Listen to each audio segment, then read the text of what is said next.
I'm David Knight for Infowars Nightly News. It's October 26, 2012, and here are our top stories. Tonight on the Infowars Nightly News, the Frankenstorm is near. Is it the work of mad HAARP scientists? Then, police tase a teen in diabetic shock, and GMO disinformation eats away at Proposition 37. All that in Larry Pinkney. This false, fake, fraudulent, left-right paradigm is nothing but a trap. It's a trap, particularly as embodied by the Democrat and Republican parties. It's like, please, wake up, people. This is the same game. Coming up on the Infowars Nightly News.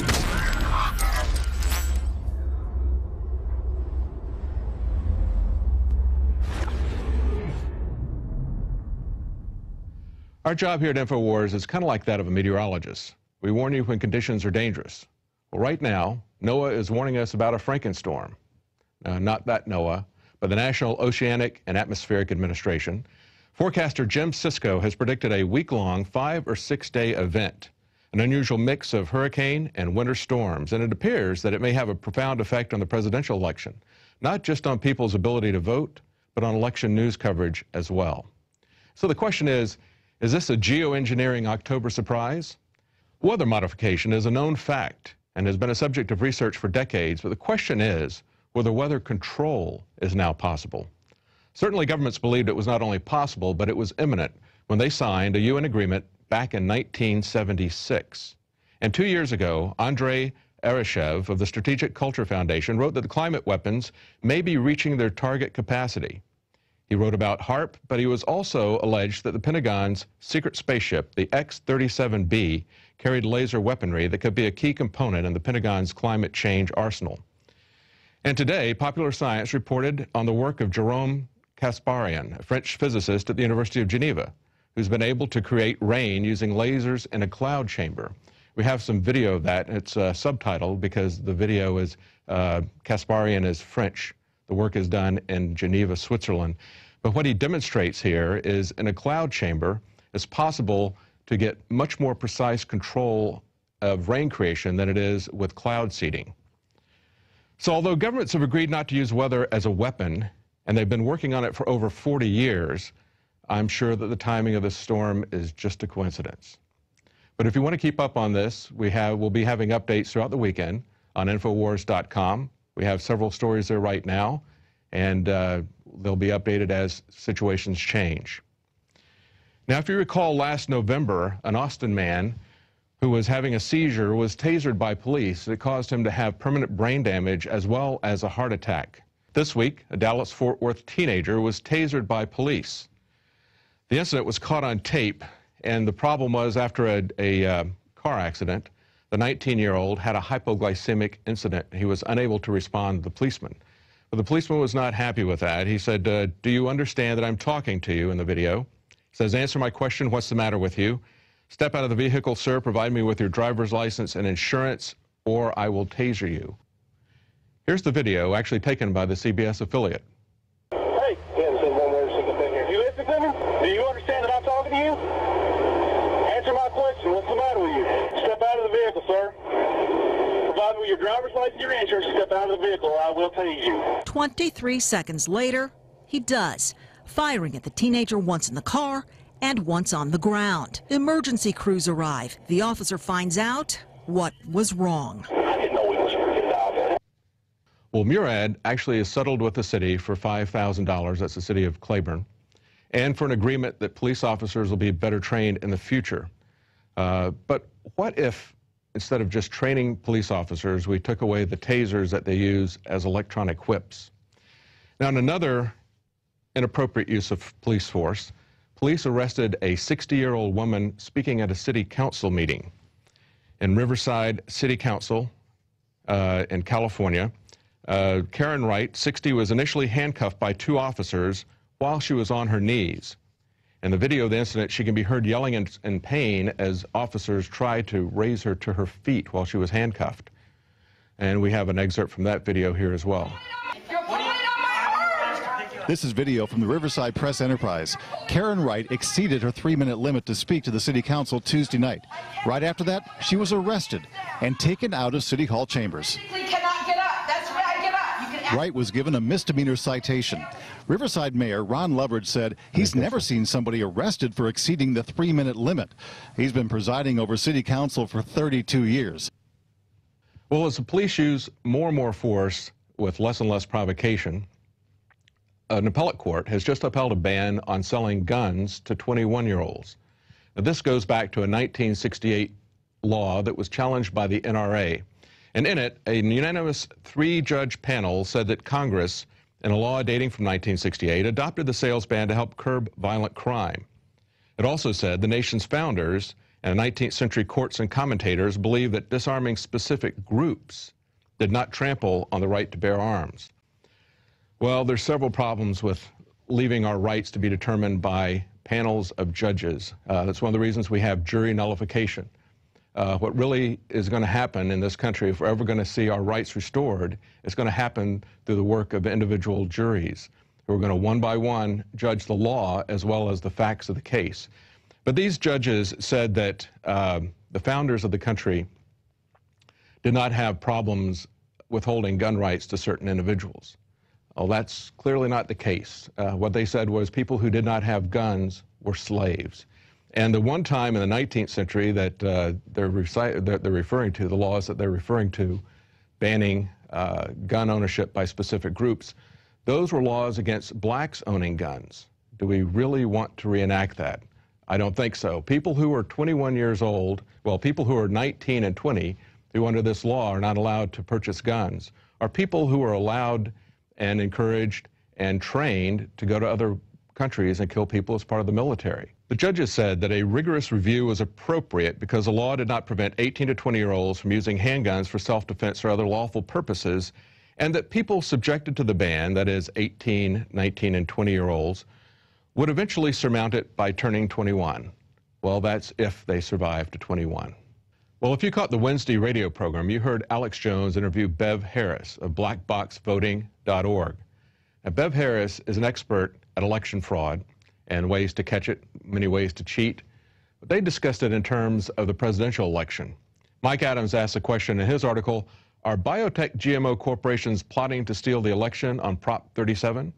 He points out that stealing elections is only really possible in close elections, and that's exactly what we've got with Prop 37 right now. It's very close in the polls. But he also points out that the No on 37 campaign has already been caught violating federal election law by fabricating fictitious FDA quotes. Ethan Hunt, in another article called Monsanto-funded No on 37 campaign fabricates FDA quotes and engages in criminal misconduct, points out, according to the California Right to Know campaign, which is working towards mandatory GMO labeling in the Golden State of California, No on 37 deliberately fabricated a quote insinuating that the FDA opposes GMO labeling. Now, the quote, which bears the official FDA logo, says, the U.S. Food and Drug Administration says that a labeling policy like Prop 37 would be inherently misleading. Now, the problem is the FDA never actually made such a statement. A law prohibits the agency from taking such an official position on the matter. And since falsifying quotes and counterfeiting logos for campaign purposes directly violates Section 506 of the U.S. Criminal Code, Right to Know has notified the U.S. Department of Justice via letter that No on 37 has flagrantly violated the law. But besides falsifying FDA quotes, the GMO industry has tried from the very beginning to suppress information about the health effects of GMO food and our food supply. Going back to 1998, the very first scientist who reported on the health effects of GMO was summarily fired within 24 hours, and his team was disbanded. The article, Scientist That Discovered GMO Health Hazards Immediately Fired, Team Disbanded by Natural News, points out that though it barely received any media attention at the time, a renowned British biochemist who back in 1998 exposed the shocking truth about how genetically modified organisms cause organ damage, reproductive failure, digestive dysfunction, impaired immunity, and cancer, among many other conditions, was immediately fired from his job, and the team of researchers who assisted him dismissed from their post within 24 hours of the time when the findings went public. Now, he was studying the effects of GMO potatoes, and he said that he recorded the alteration of different organs, shrinking of kidneys, changes in the liver and spleen, and the appearance of malignant parts in the tissues and kidney failure and hemorrhages in the intestine. We've just recently, just a few months ago, we had a French study that showed massive tumors on rats who were fed genetically modified food. But of course, the GMO companies want you to believe that they oppose the labeling law and the truth in labeling law simply because they want to save you money. Yes, that's right. They want to save you money. And to help you save money, they're pointing out, as Melissa, they're spending $1 million a day, as Melissa Melton has pointed out in her article, that GMO companies just want to save you money. She says the #1 reason all of these companies and coalitions have spent over $35 million to defeat the labeling initiative is to save you money. According to the website, No on Prop 37, Stop the Deceptive Food Labeling Scheme, if GMO labeling is mandated, it will increase the average Californian's family grocery bills. And the site says by forcing food products to be repackaged or remade with higher priced ingredients, Prop 37 would cost the average California family up to $400 a year in higher grocery costs. Well, where is the logic in spending $35 million so customers don't have to spend an additional $400? The truth is that the labels will not change for an 18-month period. And during that time, most companies change their labels anyway. But I think we all agree that it's very important for us to understand truthfully what is really in our food. And that's what people are asking for in California. Well, that leads us to our quote for the day about secrets. Like sex in Victorian England, the reality of big business today is our big, dirty secret. That's Ralph Nader. That's right, we can't tell people what's in the food. Well, if you're watching this on YouTube, we'd like to ask you to please consider contributing and becoming a member of PrisonPlanet.tv. That and purchases of movies and products from InfoWarsShop.com all help to fund our operation. Well, that's it for me tonight. I'm out of here, but stay tuned after the break. Darrin Mcbreen is going to be talking to Larry Pinkney, former Black Panther, about COINTELPRO. Thank you. Welcome to the Infowars Nightly News. I'm Darrin Mcbreen, and tonight we're going to talk about COINTELPRO, which is an acronym for the counterintelligence program that was a series of covert and illegal projects that were carried out by the FBI under J Edgar Hoover from 1956 to about 1971. Now, these were covert operations used against American citizens, like the people involved in the civil rights movement, including Martin Luther King Jr., as well as black nationalist groups, the American Indian movement, the Black Panthers, and almost every group or organization protesting the Vietnam War. Their tactics were ruthless, to say the least. They included death threats, breaking into people's houses, smear campaigns, psychological warfare. They like to forge documents, plant false reports in the media. The use of violence was, of course, common, and so was intimidation, false imprisonment, you name it. And yes, these tactics also included assassinations. And perhaps we should title tonight's interview with our guest, That Was Then, This Is Now, COINTELPRO 2012, or COINTELPRO Continues, because these types of operations, well, they've never really ended. They've just assumed different names, and they've expanded to include the multitude of U.S. intelligence agencies. If anything, COINTELPRO is probably worse now than it ever was. And that brings us to our next guest, who is here to help us break this all down. That is Larry Pinkney, and he is was a political prisoner and victim of COINTELPRO. He is a veteran of the Black Panther Party, former Minister of Interior of the Republic of Africa, and he authors the Keeping It Real column in the national publication, The Black Commentator. BlackCommentator.com is the website. Larry Pinkney, it's an honor to have you. Thank you for joining us. Well, thank you, Darrin. Right back at you. It's an honor.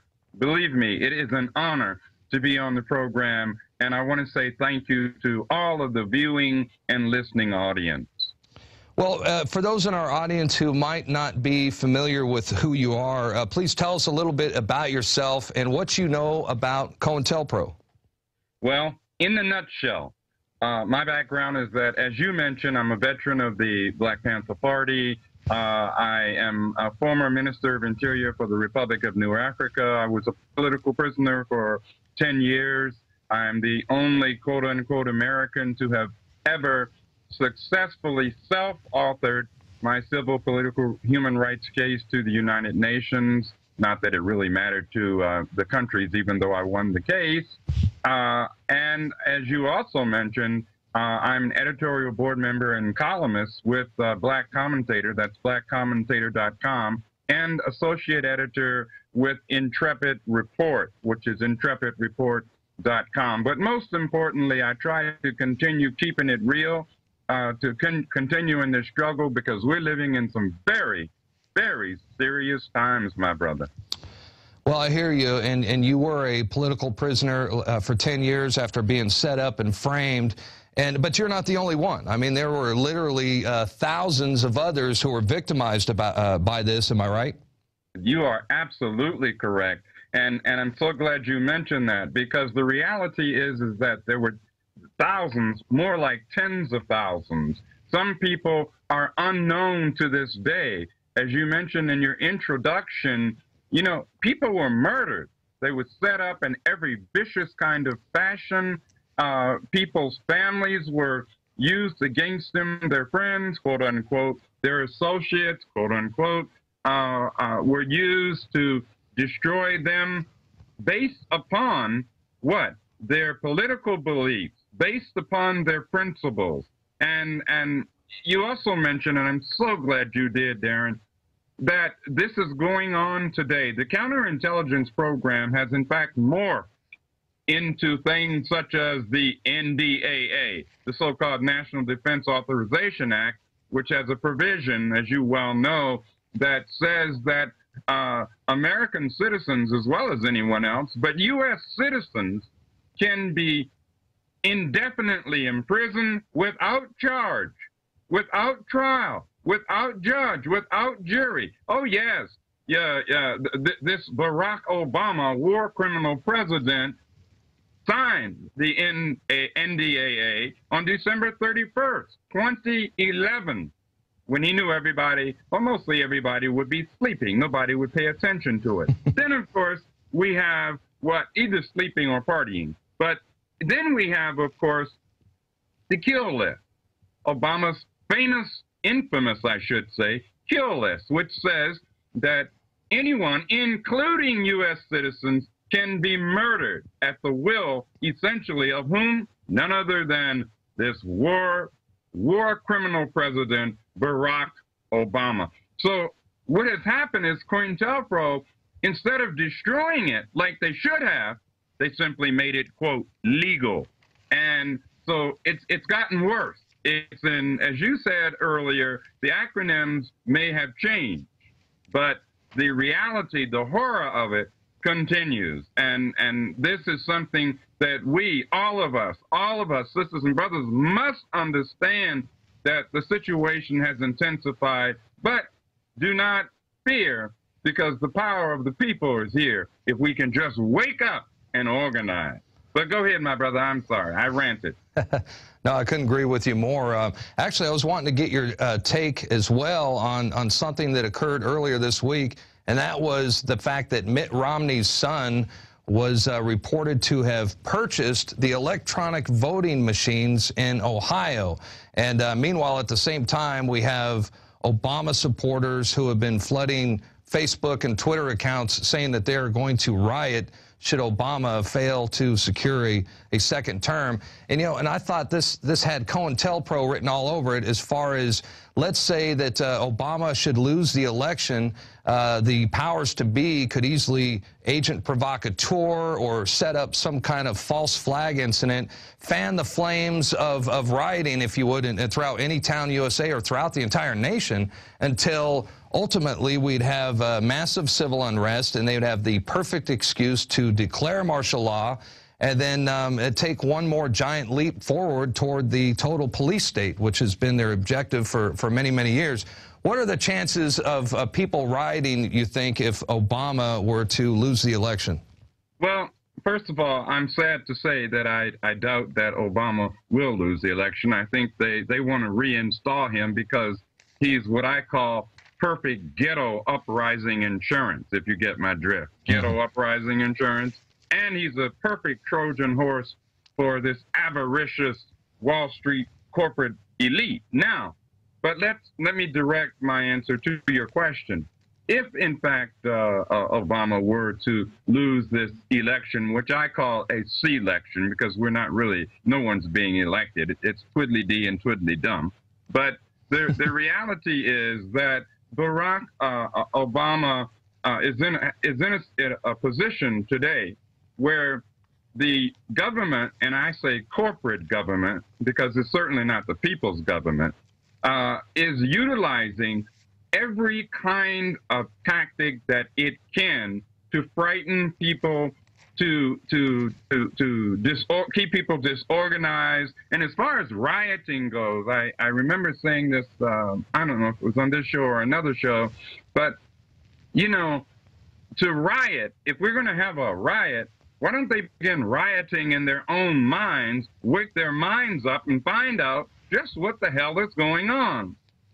You hit the nail right on the head, Darrin, when you said this has COINTELPRO written all over it. It does. This is perfect agent provocateur kind of tactics. Sure. Agent provocateur. So we have to be aware of this.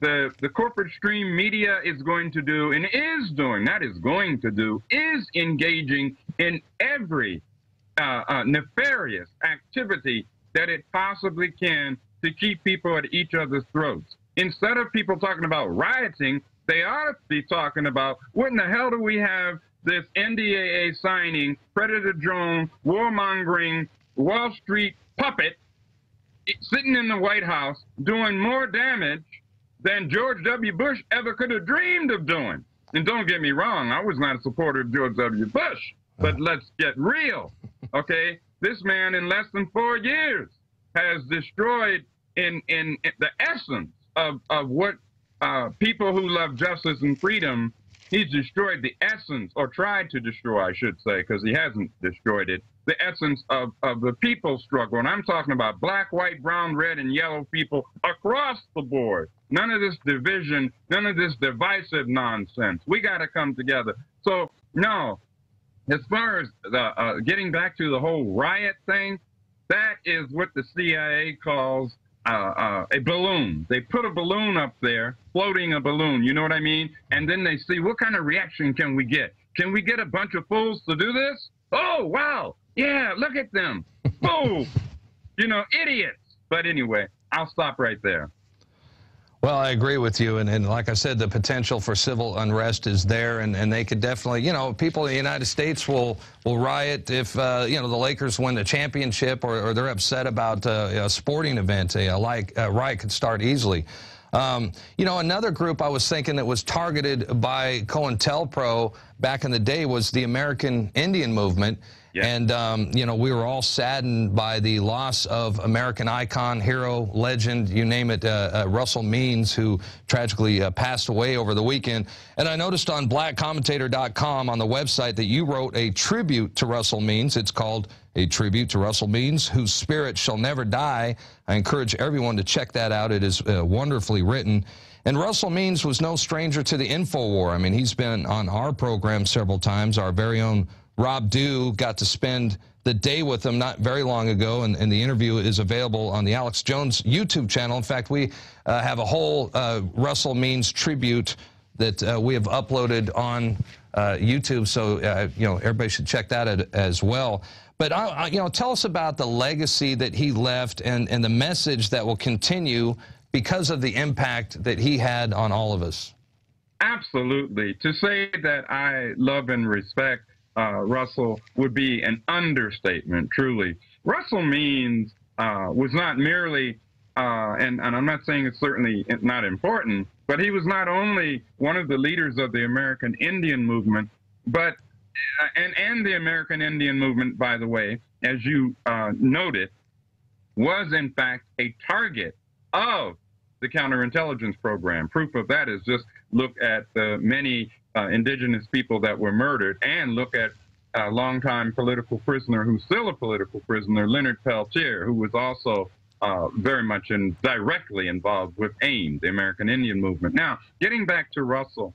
Russell, and as I wrote in my column, you know, in tribute to Russell Means, whose spirit shall never die, and it will not, I said that Russell represented courage.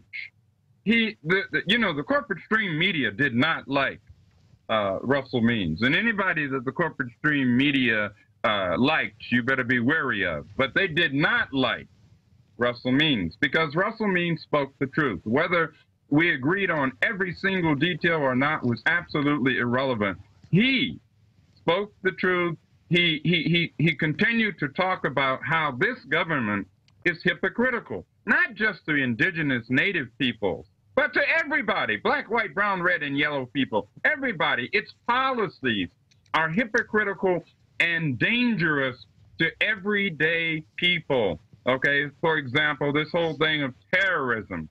This terrorism is being carried out by whom? Our own government. Well, if you terrorize people, what are those people going to do? They're probably going to respond in kind, or I should say react in kind with what? With terrorism. So it's a cycle of violence and terror that this corporate government is responsible for. And Russell knew that.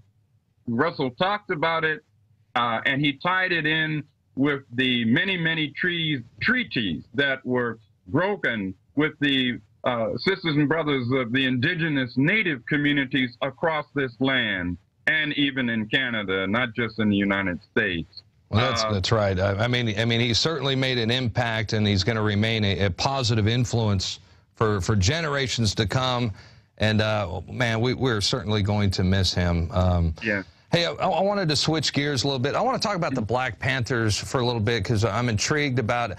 I want to hear about how it was formed and perhaps the role that you played in it.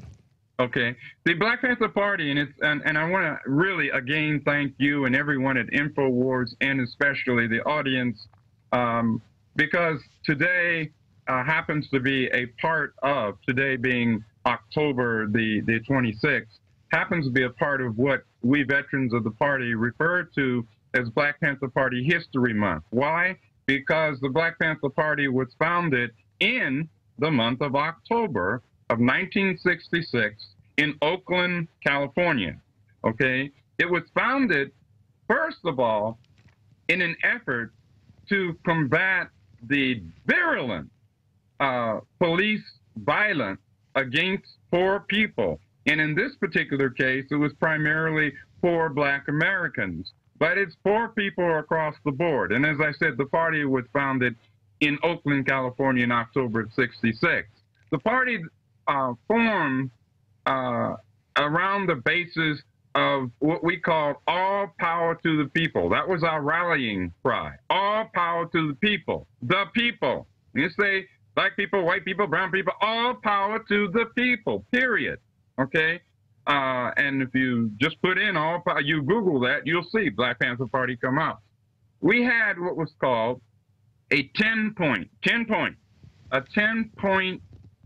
program and political platform. Very basic.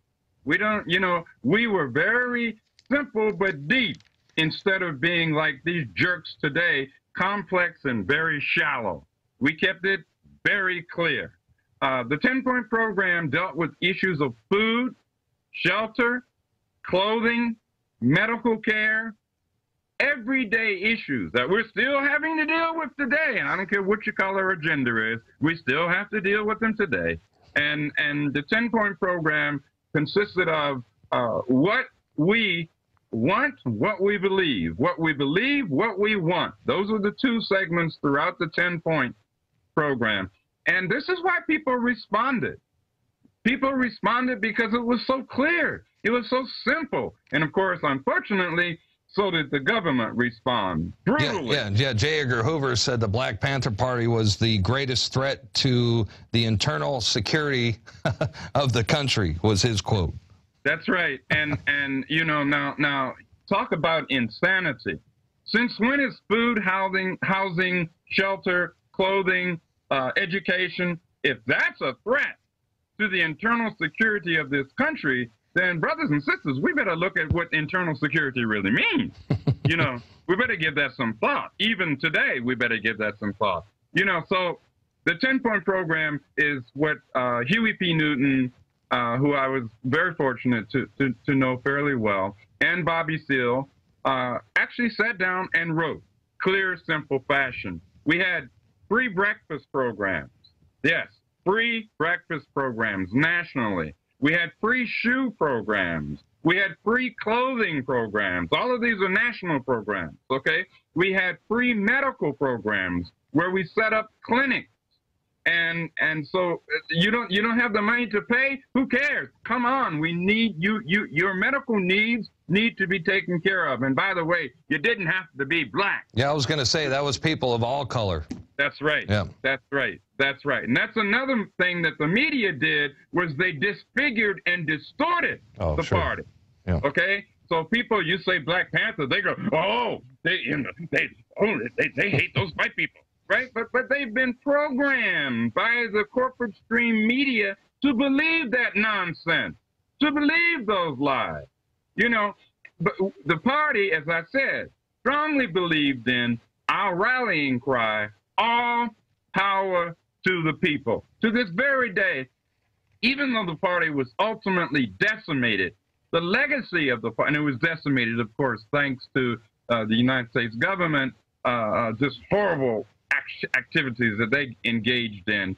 But even though the party was decimated physically, its legacy is incredibly strong even today, which is, of course, why they had to get somebody like, you know, Barack Obama to redirect the attention from the real struggle of everyday, ordinary people. So now you got people running around, oh, he black, talking about Obama.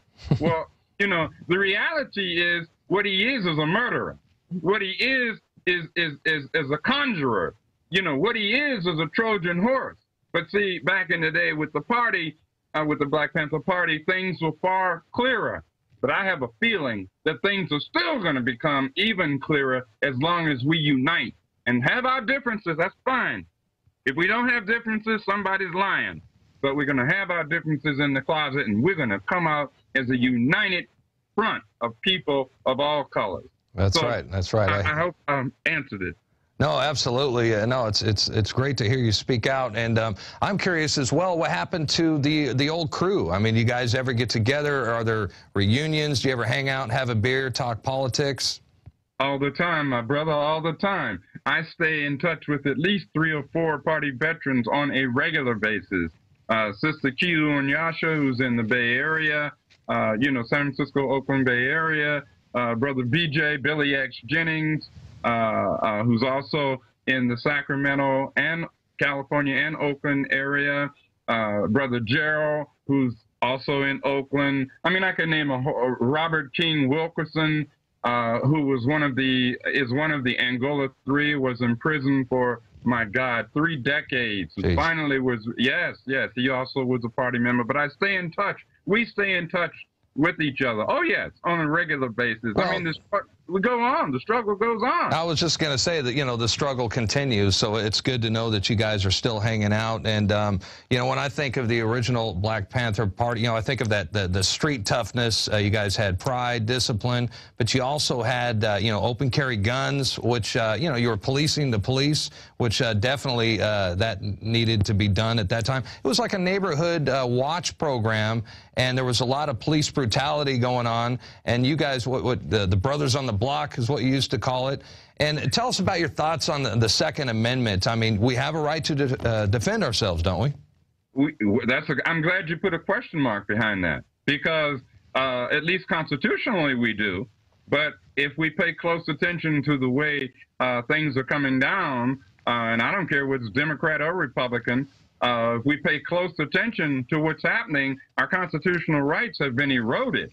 Suddenly, anyone who talks about self-defense is viewed as a quote-unquote militant when they should be viewed as a thinking person saying, wait a minute, who runs this country, the people or the government? Well, then they turn around and, of course, say, well, the government is the people. We all know that's nonsense. The government is General Electric. The government is Goldman Sachs. The government is Lockheed. That's not the people. But in any event, my point is that we are the ones who have to make the Constitution and our common sense, not just the U.S. Constitution, but just our common sense. Let's use our common sense. Let's make it real. I write a column in the Black Commentator called Keeping It Real, yep. Right? So let's keep it real. The reality, and I want to mention very quickly as far as the party was concerned, back in the 60s and early 70s, at the time that the party was openly, and I repeat, openly carrying guns, it was quite legal in the state of California where we're doing that, all right? And so what did they do? They turned around, and by they, I mean the government, you know, like, guess what? You can probably already tell me what they did. They passed what's called the Mulford, M-U-L-F-O-R-D, the Mulford Act. That's right. And so they quashed that right. Y'all not, no, how dare you be able to do that? You know, but by that time, even though they did that, we had instilled in the communities, and I say across the nation, with black, brown, red, white, and yellow people, the will to resist, the will to stand up, the will to say, no, I'm not going to accept this. So if that's what J Edgar Hoover meant when he said we were the greatest threat to internal security, if that's what he meant, he might have had a point. Well, I think what's frustrating with me and a lot of people that work here at Infowars, I'm sure with yourself as well, we all have friends, family members, neighbors who, you know, they're stuck in that left-right paradigm, if you will, and which, as far as I'm concerned, the two-party system, it's a two-party dictatorship, you know. Right. And how do we get people to break that matrix and get them to wake it up? That's the best way that you've learned to get them to wake up from this trance-like state and wake up to the realization that the world is not what they think it is? Well, I like to make people mad, because sometimes that's, you know what, brother, sometimes that's the only way you can make them think. I don't mind if they get mad at me, but if they get mad at me, what that tells me is somehow something that I said must have actually gotten into that little brain, and they were thinking about it, and they didn't like it, all right? But that tells me they were at least thinking about it. All these couch potatoes that we have, all these sheeple, not people, that we have to regain. I write this all the time in intrepidreport.com and blackcommentator.com. I say it all the time. We have got to regain our humanity. You are so correct. You know, Darrin, you are so correct. This false, fake, fraudulent left-right paradigm is nothing but a trap. It's a trap, particularly as embodied by the Democrat and Republican parties. It's like, please, wake up, people. This is the same game. They play the same game, so people feel trapped, and they are trapped because we have allowed ourselves to be trapped. The one thing they do not want, and by they, I mean the corporate stream media and the corporate stream government, the 1% or a little bit that runs this nation, the one thing they do not want us to do, my brother, is they do not want us to get together face to face and communicate. Because Lord knows if we do that, why, we might actually change some things. You know, share our experiences, share what we have gone through. My pain is your pain, and your pain is my pain. And all this liberal left and right-wing nonsense, we need to put that aside. No, it's divide and conquer, and that's their intent, is to divide and conquer. And, you know, the sooner people realize that, the better, because our nation is in dire straits, man. I mean, we've got to come to the realization that a global corporate elite are basically running the show. They could give a rat's ass who wins the election, because either way they win. That's right, and that's what people need to understand. People say to me, well, you're not going to vote for Obama? And I said, well, vote for who? You don't know who Obama is? And I look at them and just shake my head and say, you know what, brother, you know what, sister, apparently you must not understand the power of the people. These people, brother, whether it's Mitt Romney, Barack Obama, or Howdy Doody. In fact, let me give Howdy Doody more credit because he probably does represent the people more than these. Sure he does, yeah. You know, but you know, we used to say back in the day, what if they gave a war and nobody came? What if they gave a selection? And I call it a selection because it's not an election. What if they gave a so-called election and nobody came? You know, who was it? Albert Camus, the French philosopher, said, what better way to enslave a man than to give him the vote and tell him he's free? Well, you don't control who gets there. You don't control, when I say there, who the candidates are actually going to be. Well, you don't even see third parties allowed, third parties, plural, allowed in the national debate. I mean, what's that about? And by the way, what about the electoral college system that is like a safety net for this corrupt system? What about that? Excuse me, whatever happened to one person, one vote? Whatever happened to that? So we need to be honest with ourselves. It's not overwhelming. It's actually quite simple. If we band together, if we collectively come together and do something about it as a people, and guess what, brothers and sisters? They are going to do everything they can, including agent provocateurs, people to try to set us up, to try to frame us, people to try to kill us. Hey, that's what a government does that fears the people. That it's time for the people to stop fearing the government. It is time for the people to start taking serious action to come together with each other for our common interest. We have far more in common, black, white, brown, red, and yellow, than we have in terms of dissimilarities. Our common interest is what this struggle is all about. Well, amen to that. And you know, you're a terrific speaker. Do you go to any speaking engagements? You know, we're almost out of time, so I also wanted to ask you if you have anything coming up on your website, speaking engagements. What's next for Larry Pinkney? Larry takes it as it comes. The most recent actual speaking engagement that I had, was at Syracuse University, which was a few months ago last year, College of Law. And we shall see. I certainly will be looking forward to be speaking more with my sisters and brothers of all colors, you dig, and as we say in the party, you dig, you understand, because this struggle is all of us together. So go to Black Activist Writers Guild. That's blackactivistwg.org. Check us out. Check out the articles. You'll see various pages, and you'll see what I'm up to. But you know what? What I'm up to is what all of us have got to be up to. I'm not in this struggle by myself. I'm in it with you, Darrin. I'm in it with our listeners at Infowars. I'm in it with everybody across the board.